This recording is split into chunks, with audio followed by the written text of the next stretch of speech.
Uh, I guess I was the only one that wanted a love life. There's there's close to none love life deck profiles anywhere, as far as I can tell. Ah, don't worry, I'm gonna take care of you too. Get the list up there. Jeez.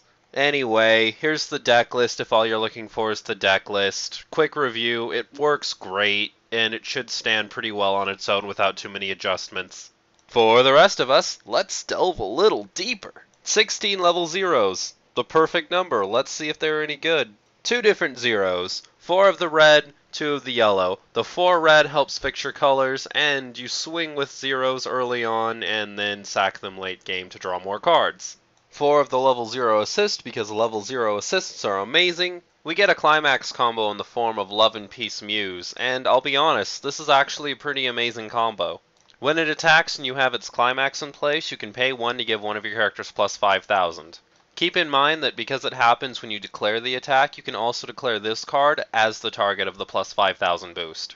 Paying 1 for a 5,000 boost is pretty ridiculously good. Not only does it mean you can take care of everything on your level, but in most cases you can also take care of or assassinate one character that's a level above you. Even though it's a level 0, try to hold on to this card if you can, especially if you think you can get the climax combo off. 2500s do not last more than one turn, and guaranteeing yourself access to this effect during levels 1 and 2 is really worth the wait. Our last 0 brings back characters from the waiting room. This is a great card, but again, it's pretty useless on level 0. You can use it mid-game to fix levels you're not quite prepared for, like getting a level 1 or a level 2 beater. You can also use it to grab an assist or guarantee that you have a level 3. Try to remember to use this before you have to deck refresh. A good time is when you have between 10 and 15 cards left in your deck. Level 1 is a pretty standard power level that doesn't really require a whole lot of tech to use properly. 2 copies of the level 1 free vanilla 5500. You either like them or you don't. I don't. If you do, that's fantastic. Here's 2 of them. On the other hand, we get 4 copies of the 7000 cost 1 level 1. I like these because 7000 is a really solid, hard to deal with number at level 1, and I think paying the 1 stock to have that is worth it. Eddie is a free card that gives a boost, and really isn't that good. She's just way too situational. Think about it, that 500 boost is only going to matter if your character and your opponent's characters are tied. So that means, to use this card at its full potential, you would have to have this attack something that it could either kill or an open space, then have 2 other characters that are exactly the same power as the characters they're facing. Whatever if you like it, but come on, you could do better. Umi is an amazing card that really deserves to be run in 4s. Quick rule of thumb, any assassin that has Super Encore is automatically an amazing card. You can pay 1 and rest 2 of your characters to make her an 8500 for the turn. Except under really, really rare circumstances, 8500 will assassinate anything on your opponent's side of the field. Even better, you could pay 2 stock and rest 4 of your characters to make her a 12,500 for the turn. You're probably never going to need to do that, but the fact that you can is awesome. Here's a fun little deck you can show your friends. Pay 1, rest 2 of your characters that aren't important. 2 characters that you could easily replace with what you have in your hand. Now after you've done this, get rid of those 2 characters and put your 2 new characters in. Now pay 1 more and tap the 2 characters in your back row. There. Now you can use her effect twice to get her to 12,500, only paying 2 stock and still having a full field of 3 characters you can attack with. Again, you're not really going to need a 12,500 level 1 for anything, really, most of the time. But it's fun to know! Lastly, we get 2 copies of the level 1 2000 backup. Personally, I prefer the 1500 backups that are free, but hey, 2000 backups are still very runnable. Level 2 wraps up the deck quite nicely. If you were able to save some of your stock, then you have every tool you need here to finish the game off very, very quickly. 2 copies of the vanilla 9000. 9000 is a solid number for level 2, and it also attacks for 2 soul each turn. These are very, very good cards. 2 copies of the level 2 assist. Now, level 2 assists normally give 1000, and the fact that this one gives 1000 is really fantastic. But they took it one step further. When it's your turn, your front center row character gets another 500 on top of that 1000. It might sound kind of trivial now, but it helps get over assisted characters, and also it's just a nice thing to have on top of the already 1000 boost you're getting. Rin's an 8000, so she's kind of weak, but she does serve a very important purpose. At level 2, you're trying to finish the game as quickly as possible. Count the number of climaxes in your opponent's waiting room, and this card can finish the game for you. Her power isn't something you want to abuse because you're just going to run out of stock very quickly and not get anywhere, but if used correctly, she fills her niche quite well. Kotori is a 9500 as long as she's in your center slot. This should be a no-brainer. You should be able to get her in your center slot. Just put her there and let her be a 9500 that swings for 2 soul and rearranges some faces. Mini Kotori can actually be a 9000 that only costs 1 stock. Having 3 other music characters in play is really not a hard thing to keep up. You can count on her being a 9000 pretty much as long as you need her to be. One thing you have to be careful of though is the fact that she only swings for 1 soul instead of the regular 2 you get with vanillas. Lastly, let's take a look at that level 3. As you could expect from yellow, our level 3 is a very good assassin card. She's a 12,000 as long as you attack with her last, which, come on, that really shouldn't be that hard.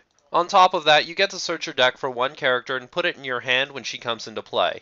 This is a pretty versatile card. If you're missing one of your assist characters in the back, then you can get that and fill in your slot. If you need another attacker, you can search for that. If you need a backup card, you can search for that. And if you're running her in a deck that uses a healing level 3, you can search for that too. That way you get a character with a healing effect and you also get your assassin.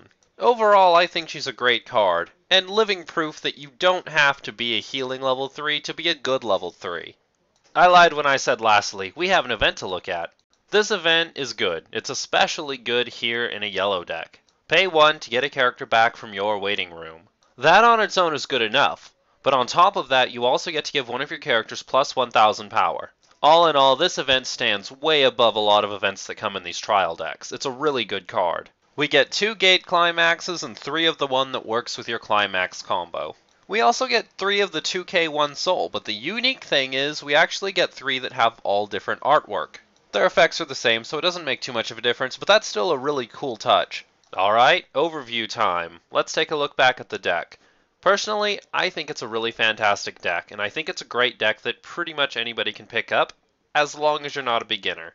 Yep, putting it right out on the table here. I do not think this is a good deck to get if you are beginning the game new. I'd suggest maybe you wait until you have some experience with decks like Fate Zero or Sword Art Online before you pick this up. While the deck does have a lot of really great effects, if you don't have the experience to understand when to use the effects properly, you're just going to end up burning through all of your stock and not actually getting anywhere. For example, the character that gets a character back from your waiting room when it comes in play if you pay 2 stock.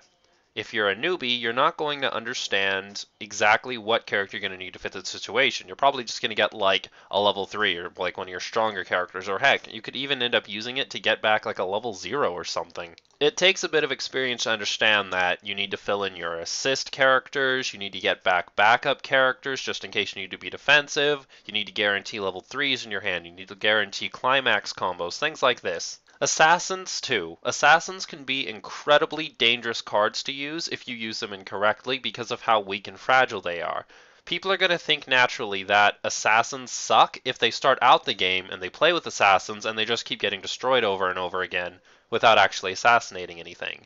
You need patience in order to play yellow because you need to know what it is you need to deal with and how exactly to use the cards in your hands to do it.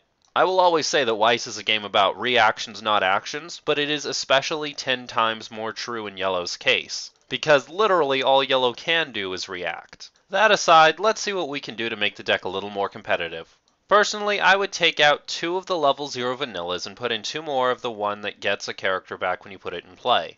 Ideally, you want to take out all of the vanilla level 0s, but hey, if you need them to fix colors or something, then whatever, go ahead and keep a few of them in. At level 1, take out Eddie and put in 2 more of the assassins that have super encore. Take out the 2 5500 vanillas. Use the extra 2 space to fill out your level 3s. You want to be running a set of 4. Level 2 is pretty free game. You can go off of preference if you like. Personally, I would start by taking out the character that's an 8000 but goes up to 9000 if you have 3 or more other characters with music. You can take those out and put in 2 more of the straight up 9000 vanillas that swing for 2 soul.